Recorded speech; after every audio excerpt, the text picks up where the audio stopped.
Welcome back to our channel. I'm excited we go to 12e at last. Okay, for 12e, you want to use x equals 1 over 10 to determine an approximate value for square root phi. So nothing here, right? So of course, you use the previous result, this approximate equation.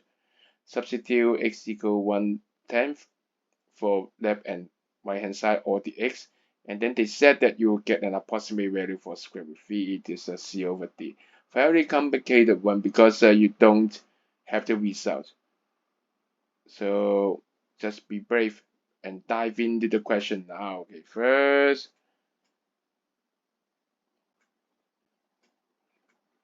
substitution. Yes, you really substitute 1/10 to both sides, and then try to simplify them. Left hand side, of course, become 1/5 and 2/5, right? So you do it slowly, and the right hand side becomes a 3 over 5 and 19 over 100, and then the same denominator, make the right hand side and the left hand side same denominator, 2 over 5. Okay, then you do it slowly. So 5 minus 1 4, 5 minus 2 3, and then 260 19, and then group them together is 279 over 200. And on the left hand side, you saw there's a negative side, right?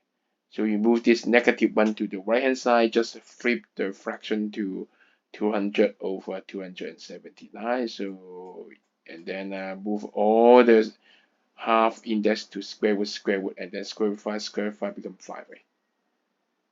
And then you can see the result. Oh, I want square root 3, I love you. Okay, so square root 4 is 2. So move 5 to the right, okay.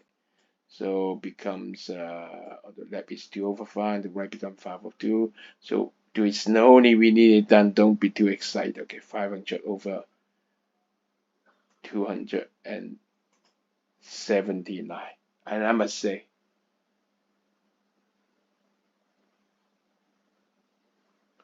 finish.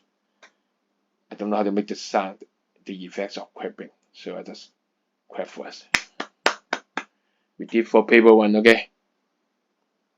I'm sure what we will say, and I agree with you too. Paper two will come very soon, okay? I'll work hard on it, okay? Just like, follow, and subscribe and support me, okay? Support us, okay? So see you on paper two.